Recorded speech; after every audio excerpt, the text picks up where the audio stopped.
ഒരു ജനാധിപത്യ ഭരണകൂടം തീരുമാനങ്ങൾ എടുക്കേണ്ടത് കൃത്യമായ കണക്കുകളുടെ അടിസ്ഥാനത്തിലായിരിക്കണം.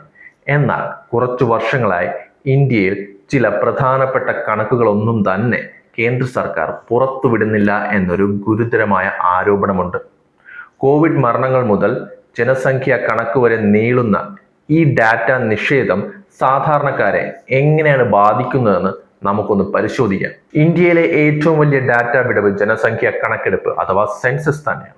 2011 അവസാനമായി സെൻസസ് നടന്നത്. 2021 നടക്കേണ്ടിയിരുന്ന കണക്കെടുപ്പ് കോവിഡിന്റെ പേരിൽ മാറ്റിവെച്ചു. എന്നാൽ അമേരിക്കയും ഇന്തോനേഷ്യയും ഉൾപ്പെടെയുള്ള രാജ്യങ്ങൾ ആ സമയത്ത് സെൻസസ് നടത്തി കഴിഞ്ഞു. 2027 ഇപ്പോൾ ഇന്ത്യ സെൻസസ് നിശ്ചയിച്ചിരിക്കുന്നത്.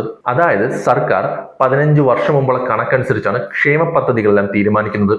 ഇതുകൊണ്ടാണ് അർഹരായ പലർക്കും തന്നെ ആ പദ്ധതികളുടെ ആനുകൂല്യങ്ങളൊന്നും ലഭിക്കാത്തതും.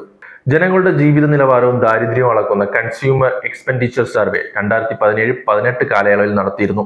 എന്നാൽ അതിൽ ഗ്രാമീണ മേഖലയിലെ ഉപഭോഗം കുറഞ്ഞതായും ദാരിദ്ര്യം കൂടിയതായും കണ്ടപ്പോൾ സർക്കാർ ആ കണക്കുകൾ പുറത്തുവിടാതെ റദ്ദാക്കി.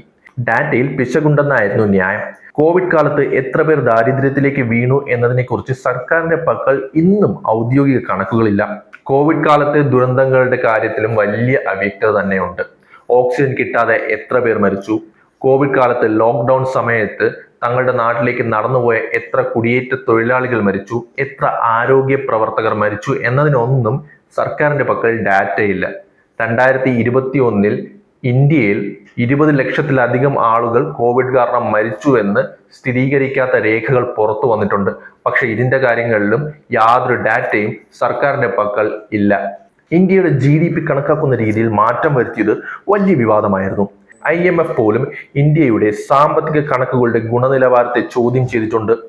വളർച്ചാ നിരക്ക് പെരുപ്പിച്ചു കാണിക്കാൻ പഴയ മാനദണ്ഡങ്ങൾ മാറ്റിയെന്നും എന്നാൽ താഴെത്തട്ടിലെ ജനങ്ങളുടെ വരുമാനത്തിൽ ആ വളർച്ച കാണാനില്ലെന്നും സാമ്പത്തിക വിദഗ്ധർ ചൂണ്ടിക്കാട്ടുന്നു. നാഷണൽ ക്രൈം റെക്കോർഡ്സ് ബ്യൂറോ കണക്കുകൾ പുറത്തുവിടാൻ കാലതാമസം വരുത്തുന്നു. മോബ് ലിഞ്ചിങ്ങിനെ കുറിച്ചുള്ള കണക്കുകൾ എടുക്കുന്നത് 2017 തന്നെ സർക്കാർ നിർത്തലാക്കി. ഇത് വിശ്വസനീയമല്ല എന്നാണ് അവർ കാരണമായി പറയുന്നത്. അതുപോലെ തന്നെ സൈബർ ക്രൈം, പിന്നോക്ക വിഭാഗങ്ങൾ നേരിടുന്ന വിവേചനം, ഇതിനെക്കുറിച്ചൊന്നും കൃത്യമായ ഡാറ്റയൊന്നും സർക്കാരിന്റെ പക്കലില്ല. ഡൽഹിയിലെ വായുമലിനീകരണവും ശ്വാസകോശ രോഗങ്ങളും തമ്മിൽ ബന്ധമുണ്ടോ എന്ന ചോദ്യത്തിന് പോലും കണക്കുകളില്ല എന്നാണ് പാർലമെന്റിൽ സർക്കാർ നൽകിയ മറുപടി. വിവരാവകാശ നിയമം വഴി ചോദിക്കുമ്പോൾ കിട്ടുന്ന ഉത്തരം നോ ഡാറ്റ അവൈലബിൾ എന്നാണ്. കൃത്യമായിട്ടുള്ള കണക്കുകൾ ഇല്ലാത്ത ഭരണം ഇരുട്ടിൽ തപ്പുന്നതിന് തുല്യമാണ്. ആർക്കു വേണ്ടിയാണ് ഈ കണക്കുകളെല്ലാം മറച്ചു വയ്ക്കുന്നതെന്ന് ഓരോ പൗരനും ചോദിക്കേണ്ട കാര്യമാണ്.